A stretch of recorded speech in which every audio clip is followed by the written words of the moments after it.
En 1993, la WWF elle est sur le point d'entrer à 100% dans une nouvelle ère. Les fans ne le savent pas encore, mais ce WrestleMania c'est le dernier de Hulk Hogan avant son retour presque 10 ans plus tard pour WrestleMania 18. Et avec Bret Hart, champion du monde de la WWF à l'époque, on a vraiment l'impression que c'est une nouvelle génération qui va pouvoir prendre le dessus pour de bon. Pourtant aujourd'hui, ce show il reste dans les mémoires comme l'un des WrestleMania les plus choquants de l'histoire et pas du tout comme celui qui va confirmer la nouvelle ère, puisque la fin du show est tellement surprenante et décevante, autant pour les fans que pour les catcheurs, qu'elle a carrément mené à une véritable confrontation dans les vestiaires entre Hogan et Hart. Et justement, aujourd'hui on va en parler puisqu'il est l'heure de revenir sur un show qui aurait pu être exceptionnel, mais qui finalement a été un grand pas en arrière, WrestleMania 9.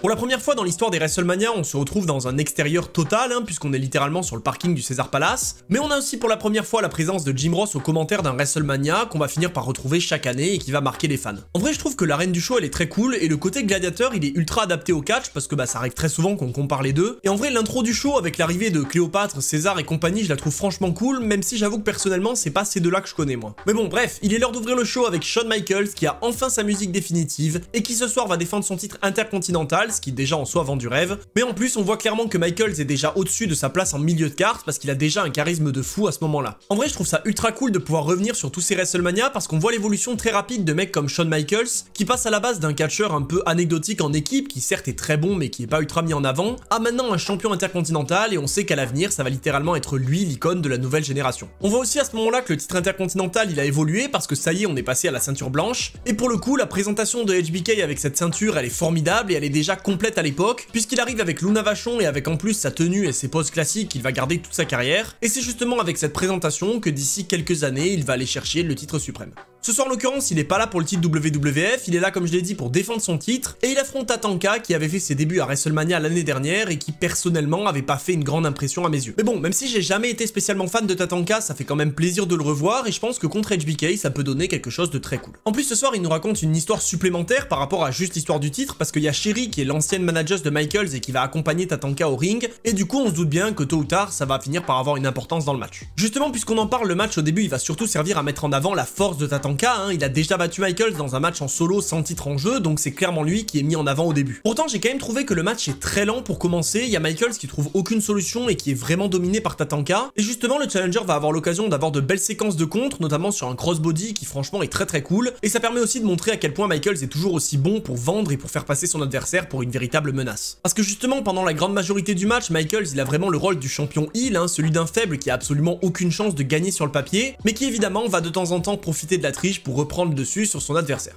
Bon, malgré tous ces côtés positifs, j'ai quand même trouvé que la première partie du match c'était pas la plus incroyable, et je pense que pour ouvrir le show ça aurait mérité d'accélérer un peu plus rapidement, parce qu'en soi Tatanka il a beau être face, je trouve qu'à l'époque c'est pas un suffisamment bon face comparé au talent de heel de Shawn Michaels, et du coup j'ai un peu l'impression que le public a du mal à se mettre dedans, surtout que Tatanka il domine énormément, donc au bout d'un moment le public il va plus trop le soutenir. Mais bon, vous allez voir, ça va rapidement changer parce qu'en fait si on a une première partie qui est un peu plus lente avec Tatanka qui travaille l'épaule de Shawn Michaels pendant longtemps, et Michaels qui lui n'a absolument aucune période de domination qui permettrait d'accélérer le rythme, on va voir que petit à petit Tatanka il va accélérer un petit peu en enchaînant les sauts de la troisième corde, mais finalement alors qu'il s'élance une dernière fois, il va manger un formidable super kick de Shawn Michaels qui nous prouve une fois de plus qu'il est à des années-lumière au-dessus du reste du roster. Du coup à ce moment-là je me disais qu'on entrait définitivement dans la seconde partie du match avec une domination de Michaels qui allait peut-être permettre un retour de Tatanka, mais finalement la domination de Michaels elle est pas si longue que ça et Tatanka nous sort un genre de Hulk Up version Indien d'Amérique et il va contrer absolument toutes les offenses de Shawn Michaels en plus pour le coup d'obtenir de bonnes réactions. Et honnêtement si la première partie avait été un peu moins longue, je pense que ce match aurait été juste incroyable. Parce qu'en vrai si la première partie elle est assez classique avec le heel faible qui est obligé de fuir et d'utiliser la triche pour reprendre le dessus,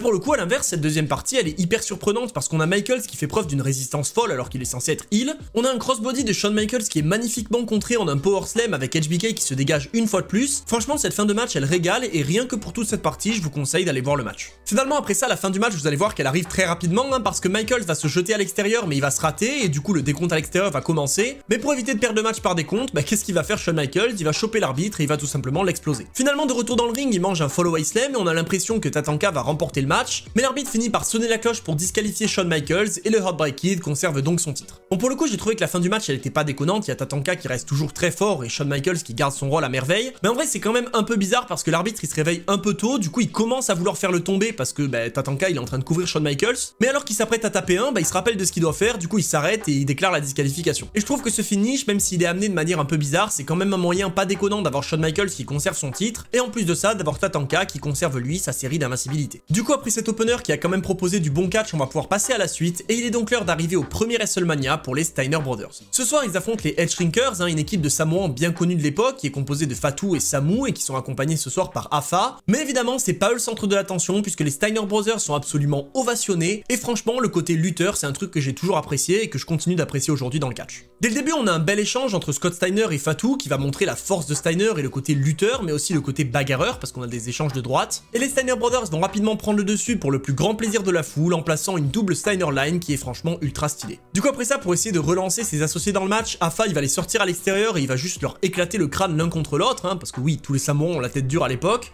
Mais à part ça, pour revenir sur le match, je l'ai trouvé très cool, il est très rythmé avec de super belles actions en équipe, et franchement, plus je vois des matchs tag team de l'époque, plus je me dis que les équipes commençaient vraiment à être prises au sérieux, et elles étaient vraiment très bonnes à l'époque. Mais bon, à partir de là, on va quand même revenir sur une construction très classique dans un match par équipe, puisque les Head Shrinkers vont reprendre le contrôle et ils vont largement dominer Scott Steiner dans le ring, pour nous faire évidemment tous attendre un hot tag de son partenaire. Justement, ce que j'ai trouvé cool, c'est qu'à ce moment-là, ils vont vraiment ultra bien jouer avec la foule, on nous fait croire à plein de moments que Scott Steiner va réussir à faire le changement, mais finalement, les fans vont devoir attendre un bon moment, ce qui fait qu'au moment où Rick rentre dans le ring, le Caesar Palace il explose totalement. Vraiment, j'ai beaucoup aimé l'arrivée de Rick Steiner dans le ring, l'ovation elle est absolument folle et on nous montre vraiment son énorme puissance contre les deux Samoans, même si évidemment il va finir par commettre une erreur fatale puisqu'il va essayer de cogner la tête de ses deux adversaires qui évidemment ne craignent absolument rien. Du coup, à partir de là, les Head Shrinkers vont reprendre le contrôle pendant quelques minutes, mais vous allez voir que ça va pas durer longtemps, puisque Rick Steiner, il nous sort un contre, mais absolument fou, je sais toujours pas comment est-ce qu'il a réussi à faire ça, et finalement, il va faire le changement à son partenaire qui envoie une belly-to-belly absolument monumentale, pour avoir un match, encore une fois, excellent. Justement, ce match très cool, il va prendre fin peu de temps après ça, parce que même si Scott, il se fait reprendre un petit peu et qu'il se fait projeter dans les cordes, il surprend son adversaire avec un Frankensteiner de nulle part, et les Steiner remportent finalement le match sous l'ovation des fans après une sacrée performance. En l'occurrence, il y a un autre match de cette soirée que pour le coup, je vous conseille pas d'aller voir, c'est le suivant. Parce que du coup, on va d'abord nous remontrer des images de Doink the Clown qui s'en prend à Crush, avec son faux bras ou je sais pas trop quoi, et Crush qui du coup veut se venger, ce qui mène à ce match 1 contre 1. Alors, vous imaginez bien qu'un match de Doink the Clown, ça peut pas être le plus grand match de la soirée, mais bon, malgré ça, ils vont quand même essayer de rendre ce match crédible, et d'ailleurs, il va avoir une durée largement plus longue que ce à quoi je m'attendais, puisque le match commence à l'extérieur avec Crush qui chope Doink the Clown pour se venger immédiatement, et il va dominer son adversaire pendant de très longues minutes, ce qui, on va pas se mentir, est pas terrible du tout.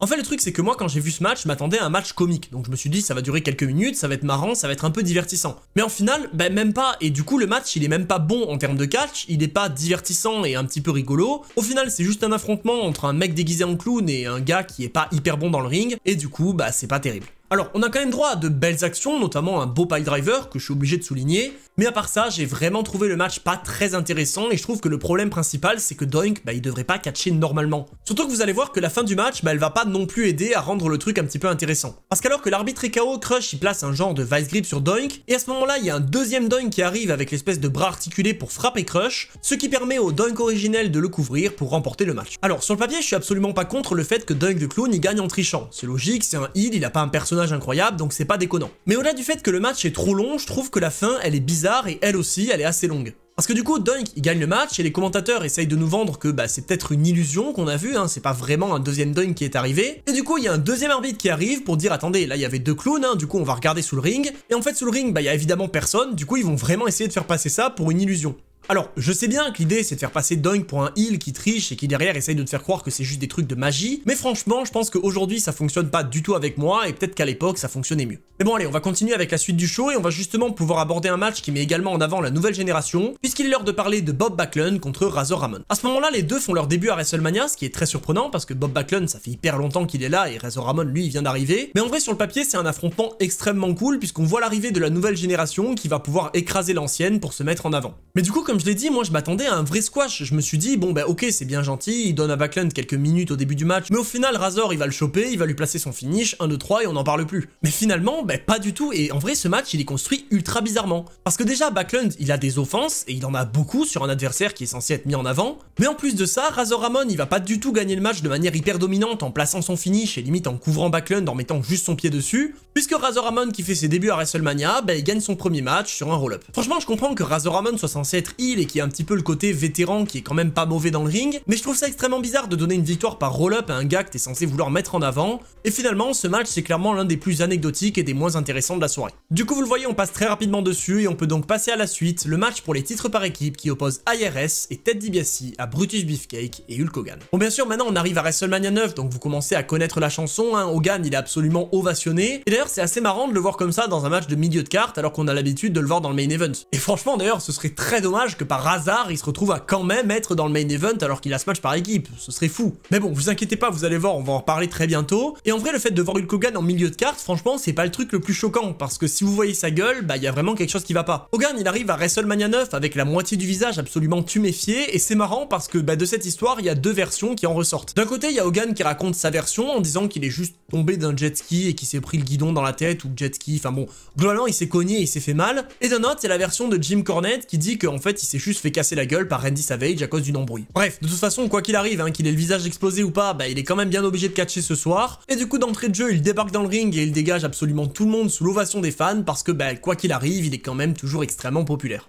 Finalement après cette petite bagarre, le match va réellement commencer et c'est Beefcake qui ouvre contre IRS, et honnêtement d'entrée de jeu au vu des 4 noms qui sont dans le match, je m'attendais pas à un grand affrontement. Du coup évidemment bah j'avais pas tort, hein, on a une domination de Beefcake qui résiste même en 2 contre 1 grâce à son masque, et même si le public réagit très bien, globalement au niveau du catch ça reste extrêmement moyen. Finalement, après s'être fait dominer, Beefcake réussit à faire le changement et Hogan il débarque sous l'ovation de la foule, hein, et on a à ce moment-là une grande domination des faces. Et Money Inc décide finalement de se casser comme ils ont l'habitude de le faire, ce qui en vrai n'a pas grand sens parce que bah, Hogan et Beefcake ils pourraient totalement aller les chercher à l'extérieur. Mais au final ça s'explique assez facilement parce que l'arbitre il va décider de changer les règles du match en disant à Money Inc bah, si vous vous cassez, vous perdez tout simplement les ceintures. Du coup le moment il est assez cool parce que le public il reprend le compte avec l'arbitre et franchement ça fonctionne hyper bien, mais au final c'est un peu dommage parce que ce moment à l'extérieur c'est quasiment le seul moment bien de cet affrontement. Après ça on va avoir une longue domination des heels qui vont utiliser diverses tactiques de triche pour prendre le dessus, et on a un très long $1 Million Dream sur Hogan qui fait qu'on s'ennuie un peu, hein, parce que même si les fans sur place ils scandent Hogan, bah, ils savent très bien qu'il va finir par se relever, et du coup bah, comme tout le monde s'y attendait, il revient, et même si à l'époque dans l'arène les fans ils sont ultra contents, franchement aujourd'hui ça devient un peu lassant. Mais bon finalement après toute cette histoire l'arbitre va finir par être distrait, ce qui va permettre à Beefcake de placer son $1 Million Dream sur DiBiase, et les deux hommes légaux dans le match vont se retrouver KO, ce qui va mener à un double tie de Beefcake et IRS, mais encore une fois les heels vont réussir à reprendre le dessus avec de la triche, et comme vous le voyez, le match il est beaucoup trop long. En plus de ça, à la fin du match, ça part vraiment dans tous les sens, hein, parce que l'arbitre il finit KO une fois de plus, il y a des tags qui du coup sont pas officiels, Hogan il va détruire tout le monde avec le masque de Beefcake pour prendre le dessus, en profitant du fait qu'il n'y a pas d'arbitre, et du coup, les deux faces vont faire le tomber sur les champions par équipe avec bah du coup Jimmy Hart qui joue le rôle d'arbitre, mais évidemment, bah vous vous en doutez, c'est absolument pas officiel, hein, ça marche que ICW One Night Stand, et du coup, Hogan et Beefcake ils se font disqualifier, et Money Inc conserve leur ceinture par disqualification. Voilà, bon en gros, vous l'aurez compris, ce match, même si en soi il a pas une immense importance et qu'à ce moment-là Hogan n'était pas censé reprendre une place au sommet, bah il monopolise quand même énormément d'attention et il prend une place pour moi trop importante sur la carte. Bref, du coup on va pouvoir passer à la suite et après une interview de Mr. Perfect dans laquelle il nous lâche son meilleur bégaiement. And tonight,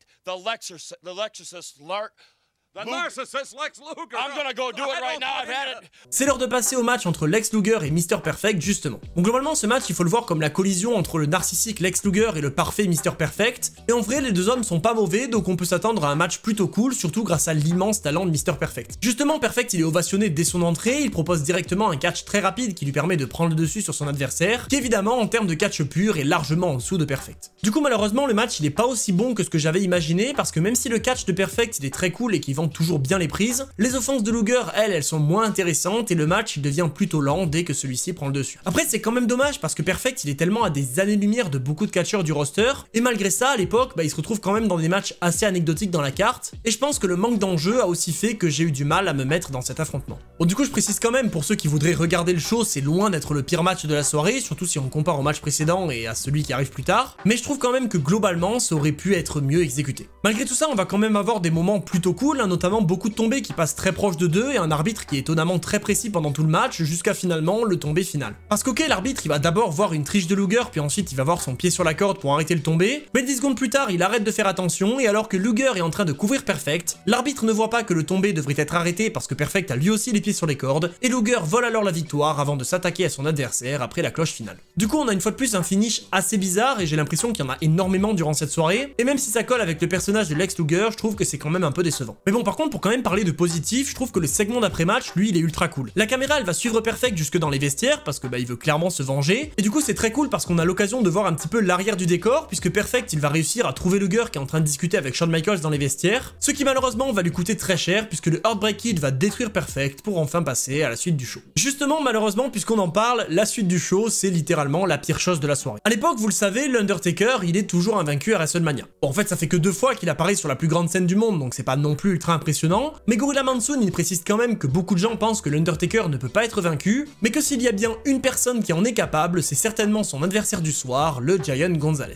Alors oui, je sais, aujourd'hui on sait tous la catastrophe qui nous attend, hein, mais à l'époque je pense que c'était vraiment impressionnant de voir un mec aussi grand que Gonzalez. Et je pense aussi que les plus jeunes fans qui soutenaient l'Undertaker, ils devaient réellement s'inquiéter pour lui parce que c'était la première fois qu'il affrontait un mec aussi impressionnant. Bon, en l'occurrence, ce que les fans, et visiblement les officiels aussi, ignorent, c'est que être grand c'est cool, mais malheureusement ça fait pas de toi un bon catcheur. Et justement, le Giant Gonzalez, son nom c'est à peu près tout ce qu'il a. C'est un géant et il s'appelle Gonzalez, et le reste, il y a absolument rien du tout. Il a fait ses débuts au Royal Rumble il y a quelques mois, et depuis il a pas fait grand chose, et en finale on comprend pourquoi, parce que au final il sait juste rien faire du tout. Du coup on va avoir le droit sans aucun doute au pire match de la streak de l'Undertaker, d'une part parce qu'il est mauvais dans le ring, mais en plus parce qu'il finit d'une manière absolument catastrophique. Alors je vous gâcherai pas la vidéo en passant quelques minutes à vous décrire l'action du match, mais sachez que d'une part c'est lent, mais en plus c'est extrêmement long. Non, il est vraiment très long, on parle de 7 minutes de match, et je vous jure que quand vous le regardez du début à la fin, ça paraît absolument énorme. Je vous garantis que ça vous laisse largement le temps de penser aux choses plus intéressantes que vous pourriez faire plutôt que de regarder ce match. En plus de ça, l'Undertaker il va se faire dominer pendant quasiment l'intégralité du match, ce qui était jamais arrivé, et honnêtement les offenses de Gonzalez elles sont juste ridicules et limite c'est même pas un match de catch, c'est juste de la torture à regarder. Alors à la rigueur ça sert à crédibiliser la résistance de l'Undertaker, parce que malgré toutes les folies qu'il subit, il continue à se relever, mais sérieusement le Giant Gonzalez, à part mettre des coups d'avant-bras et vendre les coups comme moi quand je jouais au catch avec mes potes en CM1, il sait absolument rien faire et du coup c'est juste insoutenable. Du coup après 7 longues minutes, l'Undertaker arrive enfin à mettre le géant à genoux, mais il est finalement interrompu par Harvey Whippleman, le manager de Gonzalez, qui va envoyer un mouchoir dans le ring pour permettre au géant d'endormir l'Undertaker avec du chloroforme ou je ne sais quoi, et du coup le match il finit tout bêtement par disqualification. Ah écoutez, je vous avais dit que c'était de la merde, je vous ai pas menti, là il y a vraiment 7 minutes de match pour mener à une fin qui n'a strictement aucun sens, et qui non seulement ne sert à rien, mais qui en plus est ennuyante au possible, et visiblement le chloroforme il s'est répandu dans toute l'arène et même jusque chez moi, parce que je vous garantis qu'après ce match, il n'y a pas que l'Undertaker qui s'est endormi. Mais bref, pour quand même essayer de sauver les meubles, l'Undertaker il revient des vestiaires et il couche le géant pour le faire fuir, et c'est enfin l'heure de passer à notre main event, parce que non, je ne parlerai pas de la tenue de Gonzalez, je préfère vous le dire tout de suite. Du coup, comme je le disais, on arrive au dernier match de la soirée, pardon, le dernier match de la soirée, oui, il y aura pas de match après, ça je vous le garantis, le match pour le titre de champion de la WWF entre Yokozuna et Bret Hart. À ce moment-là, comme je l'ai dit, on entre vraiment dans une nouvelle ère. Yokozuna, il a fait ses débuts il y a 6 mois à peine, Bret Hart, il est champion depuis à peu près aussi longtemps, donc on peut se dire en toute logique que ça y est, les Hogan et compagnie qui ont dominé la WWF pendant des années, c'est de l'histoire ancienne, et c'est l'heure pour la nouvelle génération d'enfin émerger. Allons-y, du coup on va voir si c'est vraiment ça qui se passe, s'il y a vraiment l'émergence d'une nouvelle génération. Ah non, en fait attendez, la réponse on l'a tout de suite, parce que Hogan avant le match, il fait une promo pour dire que peu importe qui gagne, il le défie directement pour un match de championnat. Donc bon, globalement la nouvelle génération, je pense que c'est un peu mort, je pense qu'on se doute bien que le prochain champion, c'est Hulk Hogan, mais bon, soit, en vrai on sait pas, on peut peut-être avoir une bonne surprise, ça peut être l'occasion pour l'ancienne génération de passer le flambeau à la nouvelle, on verra bien. Allez, du coup c'est parti, passons au match, on accueille le challenger en premier avec l'entrée de Yokozuna, et il est rejoint dans le ring par Bret Hart, qui reçoit bien sûr une gigantesque ovation. Franchement, ça fait extrêmement plaisir de voir le Hitman autant ovationné, et on voit que ça devait vraiment être lui le visage de la future génération, et c'est aussi un catcheur qu'on a vu exploser au fil des WrestleMania, donc franchement c'est hyper cool. Mais bon allez, c'est l'heure de passer au match, et qu'on l'aime ou qu'on l'aime pas, ce soir, il a un adversaire de taille, Bret Hart, puisqu'il affronte Yokozuna, qui n'a encore jamais été couvert à la télévision, et pour le coup ça paraît quasiment impossible pour Bret de s'en sortir, mais comme toujours il va briller dans le rôle du champion sous-estimé et il va dominer son challenger d'entrée de jeu. Bret il va faire preuve d'énormément d'agressivité en début de match et ça lui permet de prendre le dessus rapidement, mais évidemment Yokozuna lui il a un avantage physique tellement immense qu'il peut reprendre le contrôle avec un simple coup. D'ailleurs en vrai ce match il m'a montré à quel point à l'époque les catcheurs avec un gabarit impressionnant comme Yokozuna ça fascinait les fans. Genre le simple fait qu'il fasse une descente de la cuisse, ça fait que les fans ils se mettent à hurler et pour le coup ça rend la prise tellement impressionnante et tellement plus cool que ce qu'elle est réellement. Bon, ce qui est quand même marrant, c'est que Yokozuna, il représente le Japon, et à l'époque, si t'es un étranger, t'es forcément un ennemi, mais du coup, le public, il va se mettre à chanter USA, sauf que, les gars, Bret, il est canadien, donc là, vous l'aidez pas trop. D'ailleurs, justement, pendant un moment, malgré les chants USA qui ne servent à rien, Bret, il va se faire dominer par son challenger, avec notamment un super kick monstrueux, mais surtout avec beaucoup de prises de soumission très lentes, notamment la fameuse et catastrophique prise du trapèze. Heureusement, Bret, il va reprendre le dessus, et il va surprendre Yokozuna avec un très beau bulldog du haut de la deuxième corde. Mais évidemment, à chaque fois que Bret il tente le tomber, bah non seulement Yokozuna il se dégage, mais en plus il envoie le champion s'envoler très facilement. Après Bret évidemment il est pas du genre à lâcher l'affaire, et du coup il garde le contrôle en profitant en plus d'avoir arraché le coin du ring pour coucher une fois de plus le géant, et il réussit enfin à coincer son adversaire dans le sharpshooter. En vrai dit comme ça paraît très basique, le sharpshooter il le sort quasiment à chaque match, mais pour le coup c'est quand même très impressionnant qu'il arrive à placer cette prise sur un gabarit comme Yokozuna, et du coup bah les fans ovationnent le champion et le soutiennent énormément. À ce moment là tout le monde est persuadé que Yokozuna va finir par abandonner et que Bret Hart va avoir son grand moment à WrestleMania, mais alors qu'il a la prise bien serrée et qu'il est sur le point de conserver son titre, Mr. Fuji jette du sel au visage du Hitman qui s'effondre immédiatement, ce qui permet à Yokozuna de le couvrir pour remporter le titre d'une manière extrêmement inattendue. Alors en soi j'avais vu beaucoup d'avis négatifs sur ce match, et en vrai jusqu'à ce finish je le trouvais plutôt cool. Mais bon au final je suis quand même obligé de reconnaître que cette fin elle est très décevante, d'autant que Yokozuna il prend même pas le temps de placer son banzai drop, juste il gagne grâce au sel, et du coup ça rend cette fin assez anticlimatique. Mais attendez, parce que si cette fin en soi c'est une clim, vous êtes encore loin d'avoir tout vu. À la seconde où Yokozuna il gagne le titre, il y a Hulk Hogan qui fait son entrée, et Mr. Fuji il annonce que Yokozuna défie Hulk Hogan immédiatement pour le titre, ce qui fait évidemment exploser le Caesar Palace. Bon c'est marrant parce que le Hulkster il va faire semblant de s'occuper de Bret, alors qu'on sait qu'il a qu'une envie, c'est d'aller choper le titre, et évidemment dans un passage de flambeau qui n'a absolument aucun intérêt dans ce sens-là, Bret Hart repousse Hogan et lui montre le ring pour lui dire vas-y mon grand Hulk, sauve mon honneur. Oui, vous comprenez bien pourquoi c'est absolument n'importe quoi, et attendez, parce que vous savez pas encore toute cette histoire. Arrivé dans le ring, Hogan il est saisi par Yokozuna, et Fuji s'apprête à lui envoyer du sel au visage pour conserver son titre, mais le Hulkster l'esquive et Yokozuna reçoit le sel dans les yeux, ce qui permet à Hogan de coucher le géant pour placer sa descente de la cuisse, et en quelques secondes, Hulk Hogan met un terme au règne de Yokozuna pour retrouver sa place au sommet. Alors oui, je sais, à l'époque les fans ils s'en fichent, ils sont venus là pour voir Hogan gagner, finalement ça reste leur héros, et du coup le show il se clôture sur la célébration du Hulkster sur les fans en folie, mais vous allez voir qu'en réalité cette fin de show elle est bien plus sombre que ça. Parce que là ok, on a terminé le show et au global c'était assez moyen, même si on a un début de show qui est plutôt cool, et que le main event initial franchement il est pas si mauvais que ça, mais cette fin de show aujourd'hui elle me rend complètement fou. Du coup je me suis penché sur la question et je suis allé écouter des interviews de Bret Hart pour comprendre un petit peu mieux ce qui s'est passé. Et je sais que beaucoup vont le traiter d'aigri et me dire que sa version est fausse, mais en vrai soyons honnêtes 10 secondes, quand on connaît le personnage de Hogan, ce qu'il raconte ça a rien d'étonnant. Du coup pour résumer un petit peu la situation, à la base pendant toute sa carrière à la WWF, Bret Hart il s'entend globalement bien avec tout le monde et il s'entend même très bien avec Hulk Hogan. Du coup en toute logique, puisqu'il s'entend bien avec le mec qui est au sommet de l'entreprise, Bret Hart il se dit c'est cool, je vais avoir le droit à un passage de flambeau. En plus de ça, peu de temps avant, Hogan il est parti pour prendre une pause, et pendant ce temps Bret Hart il a récupéré le titre, et Vince McMahon lui a annoncé qu'il allait devenir le nouveau visage de l'entreprise et qu'il allait avoir un règne extrêmement long qui allait carrément durer quasiment 10 ans. Du coup Bret, lui il est hyper content parce que c'est son rêve, et en plus évidemment il y a quand même un intérêt financier, mais vous allez voir qu'à l'approche de WrestleMania 9, les rêves de Bret Hart ils vont rapidement être brisés. À ce moment là Hogan il a fait son retour il y a pas si longtemps que ça, et Vince il avait garanti à Bret Hart que ça changerait rien à son règne, qu'il allait quand même rester champion pendant quasiment 10 ans, mais du côté de Hogan ça se passe assez différemment, parce que Bret lui il avait une relation cool avec, donc il veut aller lui serrer la main quand il le revoit, mais depuis que Bret est champion, Hogan il a un petit peu changé d'avis sur le bonhomme. Du coup il refuse de lui serrer la main, et il y a une vraie tension qui commence à s'instaurer entre les deux, et à l'approche de WrestleMania, Bret Hart va recevoir une mauvaise nouvelle, puisque Vince McMahon lui annonce que sur la plus grande scène du monde, il va perdre son titre. Évidemment vous l'imaginez bien, Bret Hart il est pas content, et en plus Vince il lui décrit l'idée du finish avec d'abord Yokozuna qui bat Bret Hart, puis Hogan qui bat Yokozuna, et Bret Hart il trouve que c'est juste nul à chier, mais en réalité, qu'il aime ou qu'il aime pas ce résultat, Bret Hart il a pas trop le choix, parce qu'à ce moment-là, Hogan il insiste beaucoup pour prendre le titre, et il menace même de se casser à la WCW s'il est pas champion, et Vince il est finalement un petit peu obligé de craquer, parce que malgré ce qu'il a promis à Bret Hart, il peut pas se permettre de perdre Hulk Hogan. Du coup évidemment Hogan, dès qu'il sait qu'il va reprendre la ceinture, soudainement il redevient gentil avec Bret Hart, et ça redevient son pote, et il va même aller jusqu'à lui dire t'inquiète pas Bret, ça fait plaisir ce que tu fais, je te rendrai l'appareil, mais évidemment vous vous doutez bien, c'est jamais arrivé. Du coup Bret à ce moment-là, il perd le titre, globalement il a pas trop le choix, mais malgré ça il va quand même rester ultra populaire auprès des fans, et Hogan champion du monde en 1993, ça marche pas aussi bien que ce que Vince avait imaginé. Du coup petit à petit Bret Hart il comprend que le titre va finir par lui revenir, et il pense logiquement comme tous les fans que le meilleur moyen de récupérer la ceinture c'est de battre Hulk Hogan lors de SummerSlam. Bien sûr si les fans et Bret Hart pensent que c'est le match le plus intéressant, vous vous en doutez bien, Vince aussi, et du coup il dit à Bret Hart que c'est lui qui va gagner le King of the Ring pour ensuite aller affronter Hogan à SummerSlam et lui prendre le titre en le faisant abandonner avec son sharpshooter. Bon, le seul problème dans tout ça, c'est que Vince il est bien gentil avec son projet, mais il a pas prévenu Hogan. Du coup, au moment où il en parle à Hogan, Hogan il dit simplement, moi je perdrai pas comme ça contre Bret. En fait, non seulement Hogan il veut pas perdre de manière clean contre Bret Hart, mais en fait il veut tout simplement pas perdre la ceinture contre Bret Hart. Le Hulkster il va carrément aller jusqu'à dire qu'il considère que Bret Hart n'est pas à son niveau et que du coup il pourra jamais bosser avec lui, et même si Vince va tenter pendant plusieurs jours à l'approche du King of the Ring de convaincre Hogan d'accepter le match, le Hulkster il reste campé sur sa position,